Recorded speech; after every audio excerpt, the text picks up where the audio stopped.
Amados irmãos e irmãs, que alegria podermos nos reunir hoje novamente no nosso programa Entretenimento Espiritual. É o nosso encontro semanal. Todas as sextas-feiras estaremos aqui para conversar cara a cara sobre assuntos da nosso dia a dia, da nossa rotina, mas sobretudo da nossa vida espiritual. O quanto é importante Deus estar presente no nosso dia a dia, no contexto da nossa história, no contexto daquilo que a gente vive no nosso cotidiano. Por isso que eu te convido a permanecer aqui comigo. Afinal de contas, esse programa foi feito para você e por você. Eu sou o Padre Gabriel e este é o programa Entretenimento Espiritual.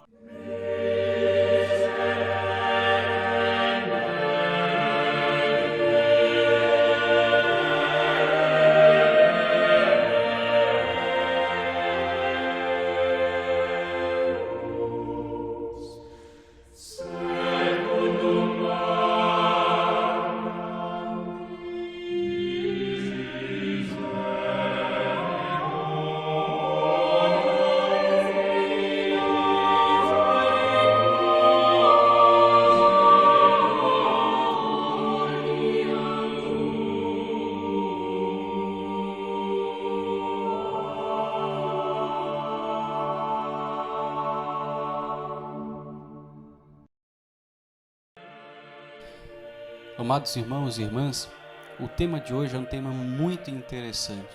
Eu tenho certeza que você vai se interessar. Nós iremos falar sobre os principais sinais da vida de oração. Os principais sinais do espírito de oração. Exatamente. Eu sei que eu apresentei para vocês agora no plural, mas eu poderia resumir o principal sinal do espírito de oração, da vida de oração de uma pessoa. E é uma palavra: testemunho. Exatamente. Da onde que vem essa palavra? Da onde que vem a necessidade dessa palavra para que a gente possa atestar o espírito de oração de uma pessoa como verídico, como autêntico?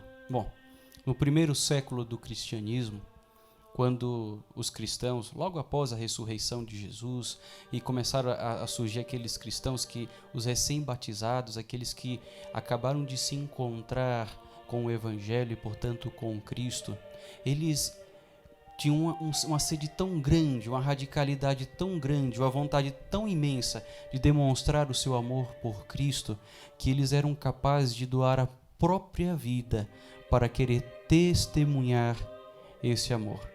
É daí que vem essa palavra, o testemunho dos mártires.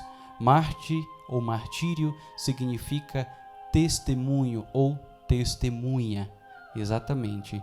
O grande testemunho dos primeiros cristãos que mostrava a autenticidade do seu amor para com Cristo era justamente a capacidade de doar a sua vida, nem que fosse necessária doar até mesmo a morte. Na hora da morte, a dor de sangue, no sofrimento, isso mesmo. Então hoje, para a gente meditar melhor sobre essa necessidade do testemunho, eu trouxe para vocês aqui o livro de Gálatas, capítulo 5, versículo 16 ao 26. Gálatas, carta de São Paulo aos Gálatas, capítulo 5, versículo 16 ao 26. Prestem bem atenção, você que tem a sua Bíblia aí, abra a sua Bíblia e fique atento a cada palavra, porque isso é muito importante para nós, para que a gente tenha uma certeza moral de que estamos vivendo de fato uma vida de oração e a vida de amor a Cristo, como a gente aprendeu nos outros programas. São Paulo escreve assim: Eu vos exorto, deixai-vos sempre guiar pelo Espírito e nunca satisfaçais o desejo da carne. Bom, o primeiro versículo já vem rasgando o nosso coração, né? Olha só, deixai-vos sempre guiar pelo Espírito. Nós podemos ver a necessidade da perseverança, da constância, daquele amor que persevera até o fim. que em outras palavras significa justamente você se deixar guiar por Deus, ter uma vida cheia de Deus e ter uma vida que a todo momento procura se unir a Deus de várias formas. E aí quando a gente vê uma passagem dessa de São Paulo, onde ele diz, deixai-vos sempre guiar pelo Espírito, nós chegamos à conclusão de que, nossa, é isso que eu tenho que viver, uma vida no Espírito, ou seja, uma vida transformada, uma vida vivificada por Deus, uma vida em que eu já não me contento mais com qualquer coisa. Como vai dizer São Paulo, nunca vos satisfaçais com os prazeres da carne, não se deixeis entregar com aquilo que a carne vos oferece. E São Paulo continua assim, pois o que a carne deseja é contra o Espírito, e o que o Espírito deseja é contra a carne. E essa dualidade vive dentro de nós. Uma coisa, por exemplo, você que está assistindo o programa agora, é você desejar Deus. Você provavelmente, ouvindo essas palavras de São Paulo, deve até ter suscitado dentro do seu coração um desejo de Deus, um desejo de mudar de vida.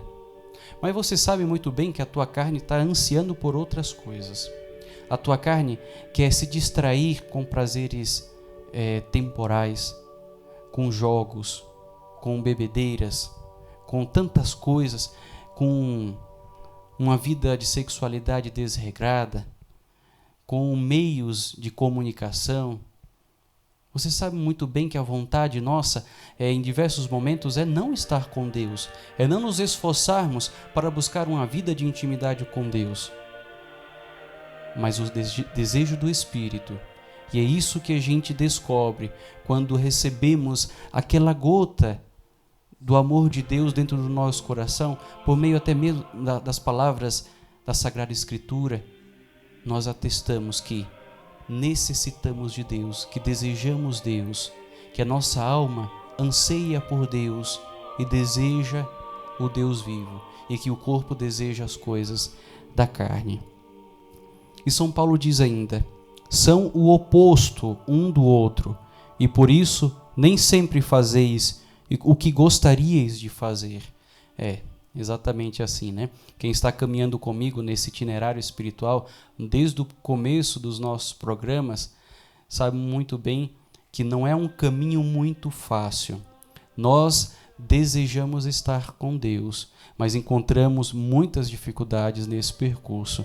E sabemos, cada um, quais são as dificuldades que vêm, que nos assaltam, que nos incomodam tanto, que nos atrapalham tanto. Nem sempre fazemos aquilo que gostaríamos de fazer. Às vezes fazemos tantos propósitos, né? Dizemos, a partir de hoje eu vou ter uma vida de conversão, a partir de hoje eu vou rezar o rosário, eu vou rezar mais, eu vou visitar mais o Santíssimo, eu vou me encontrar mais com Deus. E assim nós ficamos com esses propósitos e propósitos, mas quando chega na hora H, naquele momento de fato, colocarmos em prática todo o propósito que nós fizemos, aí vem o desânimo, vem a carne com aquelas sugestões que não são favoráveis aos desejos do Espírito, vem a preguiça, vem a sonolência, vem as distrações, vem tanta coisa que nos impedem de fazer aquilo que o Espírito nos impele a fazer. E São Paulo diz ainda, no versículo 18, se porém sois conduzidos pelo Espírito, então não estais sob o jugo da lei. E ele vai elencar uma lista de sinais daquele que não é conduzido pelo Espírito, ou seja, daquele que não tem o espírito de oração, daquele que não tem uma vida de oração. Ele vai dizer assim, são bem conhecidas as obras da carne, imoralidade sexual, e sabemos muito bem que hoje nós vivemos em tempos tão complicados, né, de imoralidade sexual. E aqui eu não me refiro somente ao ato sexual em si, mas também à falta de pudor. Até nos meios de comunicação, nas ruas, nas vestes, imoralidade sexual, a exposição exagerada do próprio corpo. A impureza também nos pensamentos, nas palavras, às vezes palavrões, palavras que são maliciosas, tantas coisas, né? A malícia, né? Então, essa impureza que deveria aparecer no nosso olhar, que deveria aparecer no nosso jeito de agir. Depois a devassidão, que é, no caso, a confusão total no campo da afetividade, né? Já ouviram falar também numa pessoa que é devassa, ou alguém que é devasso, né? Justamente aquela pessoa que já não tem mais pudor nenhum, né? Que acaba se entregando assim de forma deliberada a todos os prazeres carnais, sem nenhum escrúpulo, né? E nem mesmo sem aquele peso na consciência que às vezes se faz necessário na nossa vida, né? Para a gente evitar os piores tipos de pecado. Também a idolatria, e aqui entra a busca exagerada pelo dinheiro, às vezes a busca pela glória ou a vanglória, a busca pelo prazer, a busca pela fama. Tudo isso são ídolos, meus irmãos e minhas irmãs, que a gente acaba criando na nossa vida, onde nós queremos parecer com fulano, queremos parecer com ciclano, e assim nós vamos colocando certos ídolos na nossa vida que nos fazem querer imitar algo que não vale a pena. Gastamos a nossa vida em coisas, em projetos que não valem a pena pelo simples prazer. A feitiçaria, né? E claro que naquele tempo, né, do primeiro século do cristianismo era muito mais forte, mas hoje também existe a feitiçaria, a bruxaria ou tantas práticas de ocultismo, né, que são feitas justamente para prejudicar o irmão, ou mesmo que são consideradas práticas boas, mas que na verdade afastam de Deus, né? Ou a gente é de Deus ou a gente é do diabo, ou a gente é de Cristo ou a gente é do mundo. Não adianta servir a dois senhores. O próprio Jesus nos fala, né? Ou servis a Deus ou servis ao dinheiro, ou servis aos ídolos, ou servis aos seus projetos próprios. As inimizades, infelizmente, são tantas, né? Às vezes nós provocamos inimizades até por causa de política, por causa de time de futebol, por causa de tantas coisas bobas que aparecem na nossa vida. Inimizades é o contrário de amizade. Olha como é sério. A amizade brota de Deus. E a primeira amizade que nós temos é com o próprio Deus. Quando a gente é amigo de alguém, a gente é amigo daqueles que são amigos daquele alguém. E quando se trata de Deus, nós amamos a Deus e Deus nos ama. Se amamos a Deus, nós devemos amar a todos aqueles que Deus ama. Caso contrário, nós não somos amigos verdadeiros de Deus. Somos inimigos de Deus, porque somos inimigos daqueles que Deus é amigo, daqueles que Deus ama. Tomemos muito cuidado com isso. Também a contenda, né, que São Paulo fala. Hoje o que seria contenda? Seria a chamada panelinha, sabe, em determinados grupos, ambiente de trabalho, por exemplo, onde a gente forma aquela panelinha, aquele grupinho, e ali nos fechamos para prejudicar outras pessoas, ou mesmo para não permitir que outras pessoas entrem no nosso ciclo social, né? E ali falamos mal, fofocamos e fazemos tantas coisas. Cuidado com isso, cuidado com as contendas, cuidado com as panelinhas, cuidado também, São Paulo vai falar, com os ciúmes. Os ciúmes é uma espécie de complexo de inferioridade que faz a pessoa se reduzir a si mesma. Faz a pessoa se submeter uma a outra e ficar como escravo daquele afeto. Isso é muito grave, meus irmãos e minhas irmãs. Quando o ciúme entra no coração de um casal, por exemplo, acaba gerando muitas brigas, muitas inimizades, muitas divisões. Então isso significa que não é algo de Deus. Não é algo de Deus. O contrário dos ciúmes é a confiança. E a confiança tem que ser verdadeira. A confiança tem que ser autêntica, ainda mais numa vida de relacionamento íntimo e pessoal. Iras também, o que seriam as iras? Aqueles momentos de excesso de raiva. A ira é mais do que uma raiva qualquer. Então, às vezes no ambiente de trabalho, às vezes dentro da própria casa, às vezes no seu ambiente de estudo, na faculdade ou no colégio, acaba se deixando levar demais por aquele excesso de raiva, e isso pode ser uma ira. A ira, meus irmãos, é um dos pecados capitais. Tomemos muito cuidado, né? Isso mostra um grande indício de que a nossa espiritualidade não está totalmente enraizada no amor de Deus. As intrigas e as discórdias também, né? São coisas diferentes. Intrigas é quando eu simplesmente não gosto de uma determinada pessoa e ali eu fico implicando com aquela pessoa, porque a pessoa gosta daquilo, porque a pessoa gosta disso, por causa de picuinha, né? Tomemos cuidado disso também. Isso é uma espécie de inimizade. E depois as próprias discórdias também, que é parte da difamação, da fofoca, de tantas coisas que é para impedir a concórdia, a discórdia. A concórdia é uma forma de união, a discórdia é uma forma de desunião. E aí ele continua: as facções, as invejas, as bebedeiras, as orgias e outras coisas semelhantes também. São Paulo diz: eu vos previno, como aliás já o fiz, os que praticam essas coisas não herdarão o reino de Deus. Olhem bem para isso, hein? Os que praticam essas coisas, ou coisas semelhantes, não herdarão o reino de Deus. Sabem o que é isso, não herdar o reino de Deus? Significa que eu já não considero Deus como meu pai. Porque quando eu sou herdeiro daquele que é o meu próximo, o meu familiar, o meu pai. Se eu não vou herdar o reino de Deus, é porque eu simplesmente me deserdei. Eu simplesmente me separei de Deus. E isso é muito sério. Quando a gente pega todo aquele tesouro que Deus nos deu, que Deus colocou nas nossas mãos, e simplesmente a gente o joga fora por qualquer coisa desse mundo. Tomem cuidado, meus irmãos. Temos um tesouro muito grande nas nossas mãos e nada nos deveria roubar esse tesouro. Nós vimos o contrário de uma verdadeira vida espiritual, o contrário de uma vida virtuosa. Agora vamos ver, São Paulo vai nos ensinar quais são os frutos de uma vida virtuosa, de uma verdadeira vida de oração. Ele vai dizer assim: o fruto do Espírito, porém, é amor.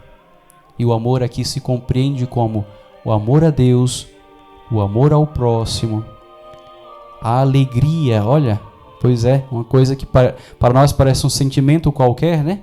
Mas faz parte da vida de oração. Aquele que tem intimidade com Deus não anda triste, não anda cabisbaixo, não anda ali remoendo mágoas, não. Ele vive uma constante alegria. São João Bosco, para explicar a santidade, disse: a santidade consiste em estarmos alegres. Consiste numa verdadeira alegria. Consiste em estarmos sempre alegres. E não é uma alegria qualquer de dar gargalhadas, de ficar com gracejos, não. É uma alegria que brota de dentro para fora, não de fora para dentro. É uma alegria que brota do coração, porque Deus impera ali. Mas aí você pode se perguntar: Padre Gabriel, como que a gente pode então estar sempre na presença de Deus? Como que a gente pode estar ali diante do nosso Senhor, sem sair da presença dele, mesmo diante das atividades do nosso dia, mesmo diante dos problemas, mesmo diante até das contrariedades?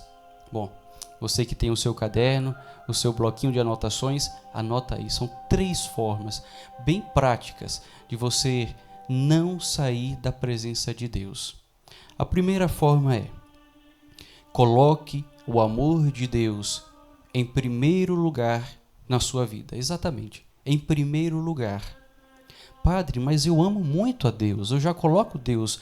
E quando a gente cai em pecado? E quando a gente deixa de fazer as nossas orações, ou até mesmo quando a gente falta na missa, será que nós estamos colocando Deus em primeiro lugar nas nossas vidas? Na verdade, meus irmãos, como eu disse para vocês, quem ama de verdade faz aquele sacrifício necessário para poder demonstrar todo o amor, todo o afeto para com aquele que é o objeto amante. Então, saiba disso. Quando a gente comete um pecado, quando a gente faz qualquer coisa que coloca Deus em segundo plano na nossa vida, então a gente está colocando o amor de Deus também em segundo lugar na nossa vida. Então faça de tudo e se esforce o máximo para que o amor de Deus esteja em primeiro lugar, até mesmo dentre as criaturas que você mais ama. Antes de amar aquelas criaturas, antes de amar até mesmo a sua família, antes de amar as pessoas que você gosta, você deve amar a Deus. Porque quando a gente ama primeiro as pessoas que a gente ama e deixa Deus em segundo lugar, então o amor que a gente tem por aquelas pessoas é um amor puramente humano. Agora, quando a gente ama aquelas pessoas com o amor de Deus que transborda de dentro do nosso coração, então é o amor verdadeiro. É o amor daquele que é o próprio amor, é o próprio Deus. Então se esforce para colocar Deus acima de tudo na sua vida. Segunda forma, evite tudo aquilo que te afasta desse amor. Tudo, as ocasiões, os vícios e até mesmo aquelas pessoas que possam te afastar do amor de Deus. Evite o máximo. Nós estamos nesse mundo e sabemos muito bem os perigos que encontramos a cada dia, não é verdade?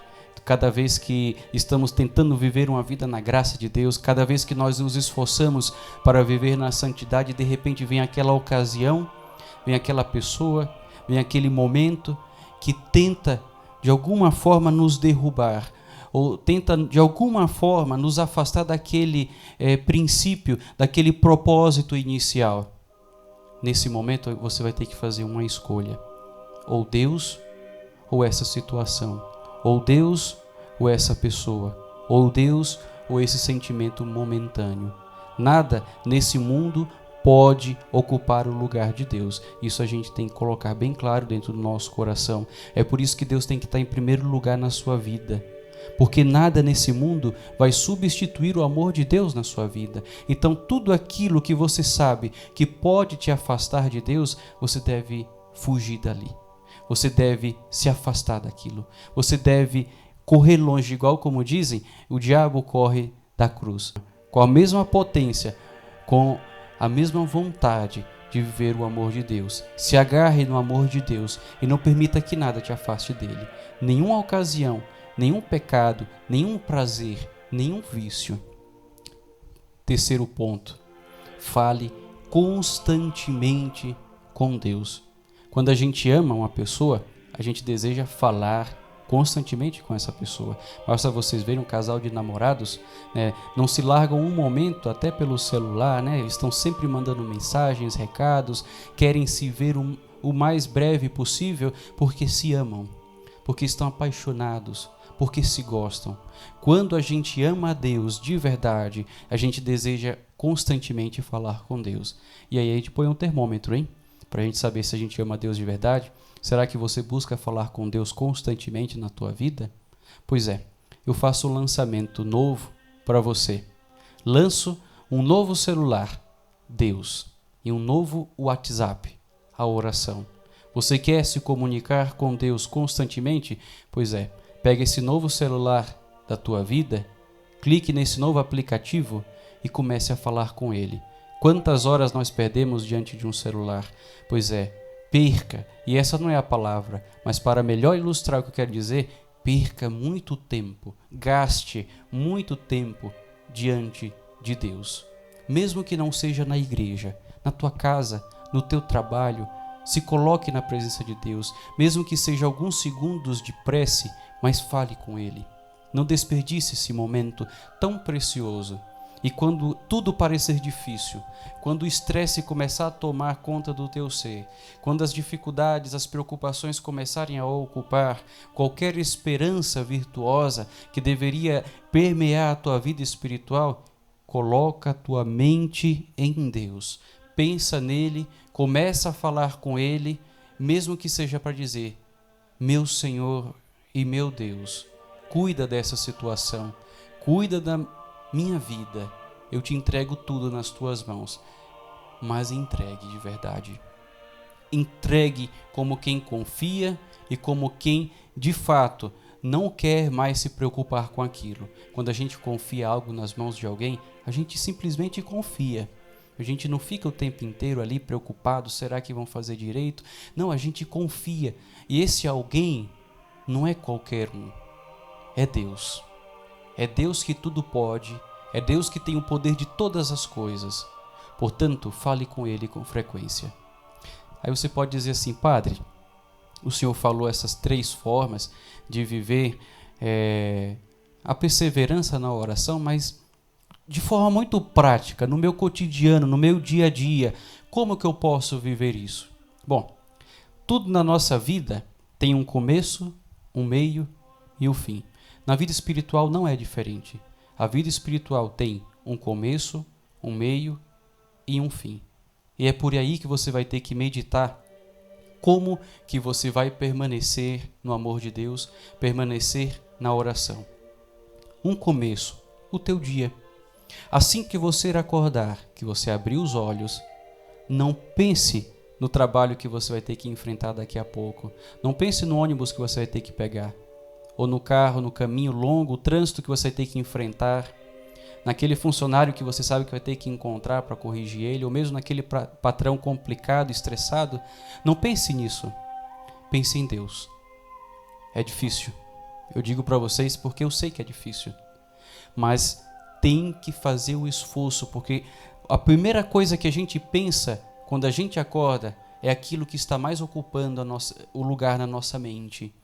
Então a primeira coisa que a gente tem que pensar é aquele que a gente ama, naquele que a gente põe toda a nossa esperança, naquele que a gente deposita todo o nosso amor, é em Deus.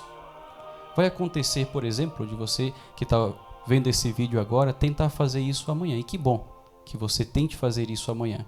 E pode ser que você não consiga. O que você vai fazer? Vai desistir? Não.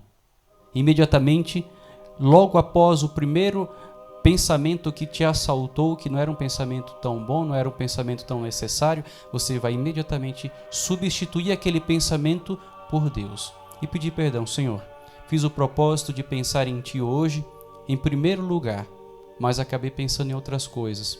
Mas a partir de agora, eu recomeço o meu dia pensando em Ti. E amanhã eu pensarei em Ti. Vai ser o meu primeiro pensamento, como o meu primeiro respiro e como o meu último suspiro da minha vida. Tem que ser assim. Depois, durante o teu dia, você vai encontrar muitas situações, muitas que vão querer te tirar da presença de Deus. E o que você tem que fazer? Bom, a todo momento, no teu trabalho, na tua casa, na tua escola, na tua faculdade, procura alguns momentos do teu dia para olhar um pouco para o céu, para fazer uma prece a Deus, para falar com Ele, que seja uma frase, Jesus, eu confio em vós, Jesus manso e humilde de coração, fazer do meu coração semelhante ao vosso, ou uma Ave Maria, um Glória ao Pai. Mas reserve esse tempo, se lembre de Deus durante o teu dia. Quando a gente se lembra de Deus durante o nosso dia, já é um ótimo exercício para a gente já ir consagrando as horas do nosso dia a Deus. Seria tão belo se a nossa mente só pensasse em Deus o tempo inteiro, né? Mas a gente sabe muito bem que praticamente isso não é possível enquanto nós estivermos vivendo neste mundo. Mas o esforço é possível. Isso eu te garanto. Então se esforce para fazer isso. Você que tem um dia atribulado, que geralmente o teu dia pode ser bastante atribulado, pensa que esse dia vai acabar. E aí quando chegar no fim do dia, e é agora que nós chegamos, o fim, você vai ter que se olhar para si, olhar para o teu dia e se perguntar: o que eu fiz para Deus hoje? E é isso, meus irmãos. Tudo na nossa vida, como diz São Paulo, quer comamos, quer bebamos, devemos fazer tudo para a glória de nosso Senhor. Tudo. São Paulo utiliza até esse exemplo tão prático, né? De comer e beber para dizer tudo na nossa vida. As coisas mais banais, as coisas mais simples tem que ser para Deus. Se você trabalha em um restaurante, se você trabalha em um hospital, se você trabalha numa universidade, tudo na sua vida, naquele trabalho, com aquelas pessoas que você encontrar, é providência divina. Deve ser consagrado para Deus. Tudo. Você atende um paciente, você que é médico, você que é enfermeiro, enfermeira, você deve olhar Cristo ali. Você deve enxergar o Cristo ali. E ali você falar com Cristo, não falar simplesmente com uma pessoa doente, mas com um Cristo doente. Olha como muda a perspectiva, olha como muda o nosso modo de enxergar o mundo. E ali você vai fazendo do teu trabalho não mais um fardo, você vai fazendo do teu trabalho, de fato, um prazer muito grande, porque você está servindo o Cristo. Isso é oração também. E isso vai te fazer perseverar na oração. Quando chegar no fim do dia e você se perguntar o que eu fiz para Deus hoje, o que eu fiz por amor de Cristo hoje, e aí você vai elencando tudo aquilo que você fez por amor a Cristo. Isso se chama exame de consciência. E o exame de consciência tem que ser muito sincero, a ponto de você chegar e falar para si mesmo: eu não fiz isso por amor a Cristo, eu não fiz isso, nem isso, não fiz isso, deixei de fazer, me omiti, acabei fazendo isso contra Cristo. Todas essas coisas. Para quê? Para simplesmente se acusar? Não. Para você no dia seguinte não fazer de novo. Pedir perdão ao Senhor, um Deus que é infinitamente misericordioso, e assim você se emendar no amor de Deus. Se ligar novamente a Deus, fazer comunhão com Ele. Isso também é oração, meus irmãos. É perseverar no amor de Deus. E tudo isso é amor de Deus, porque a gente consagra a nossa vida por amor a Ele. Hoje eu trouxe para vocês também, para meditarmos melhor, sobre essa realidade da perseverança na oração, um livro de Santa Catarina de Sena, Suas Cartas Completas. Aqui é da editora Paulus, né? E aqui eu não faço merchandising, né? Eu só recomendo para vocês porque é um livro muito bom e vale a pena se vocês puderem adquirir também esse livro. Muito bom. São as cartas de Santa Catarina de Sena, as cartas que durante a vida dela ela escreveu para várias pessoas, até mesmo para o Papa, para bispos, padres, para casais, para pessoas amigas, né? Para muitas pessoas. E essas cartas acabaram se tornando escritos de espiritualidade, porque é tamanha riqueza que ela nos traz. Eu trouxe para vocês aqui a carta número 107. E o nome da carta é Um Amor Perseverante. É uma carta destinada para um homem chamado Luiz Galerani. E ela escreve assim: sabeis que o prêmio é dado somente a quem persevera, não a quem começa. Olha aqui. Que coisa magnífica, né? O prêmio é dado a quem persevera e não a quem começa. E é assim mesmo. Não adianta nós irmos para uma corrida e nós simplesmente começarmos a correr e acharmos que somos vencedores, somos campeões. Não. A vitória e o troféu da vitória é dado somente àquele que chega no final e chega em primeiro lugar. Então, aquele que persevera, aquele que permanece firme naquelas mesmas forças iniciais, é o que ganha o prêmio final. E ela continua: não vos cansais por estar no campo da batalha, caríssimo irmão em Jesus Cristo. Empunhai o estandarte da Santa Cruz, firme coluna em que descansou o Cordeiro dessangrado. Olha que bonito, né? Não cansais por estar no campo de batalha, mas empunhai o estandarte da cruz. Olha, é uma coisa realmente incrível, né? Por que o estandarte da cruz? Porque é a cruz que nos sustenta nos nossos sofrimentos, nas nossas dificuldades. É justamente a cruz. Então, empunhai o estandarte da cruz, porque aquele que sofreu todas as dores por nós, ele compreende bem todas as nossas debilidades e é ele quem vai nos sustentar. Ela escreve: a cruz fortalece o coração humano, de modo que nenhum demônio ou criatura pode influir na pessoa sem que ela consinta. E isso não me causa maravilha, porque foi a força do amor que reteve Jesus pregado no madeiro. Olha que incrível. Foi a força do amor que reteve Jesus pregado no madeiro. Assim também é a força do amor de Deus que nos retém pregados nas nossas cruzes cotidianas, porque se não for a força do amor de Deus, meus irmãos e minhas irmãs, a gente logo larga essa cruz e caminhamos assim, de acordo com a nossa cabeça, né? Só que nos damos tão mal, não é verdade? Quem já teve essa experiência de abandonar a Deus, essa triste, desgraçada experiência, sabe muito bem o que é isso. Então, é a força do amor que nos prende à cruz de nosso Senhor. e nos faz caminhar até o fim. Amarrai-vos na cruz, diz ela, assim não voltareis atrás. Amarrai-vos na cruz. Na cruz encontrareis as autênticas virtudes. Nela achareis o homem-deus, por causa da união da natureza divina com a humana. Na cruz encontrareis o manancial da caridade divina, pela qual Jesus libertou a humanidade das mãos do diabo, que a retinha como esposa adúltera. Na cruz nós encontramos não somente a nossa perseverança em Deus, mas também a nossa libertação de todos os males. Mas aí você pode se perguntar: Padre, então será que se eu tenho uma devoção à Santa Cruz eu não vou mais sofrer?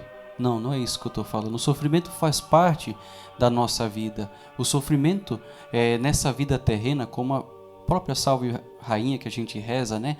Faz parte como um vale de lágrimas. Isso a gente não pode escapar.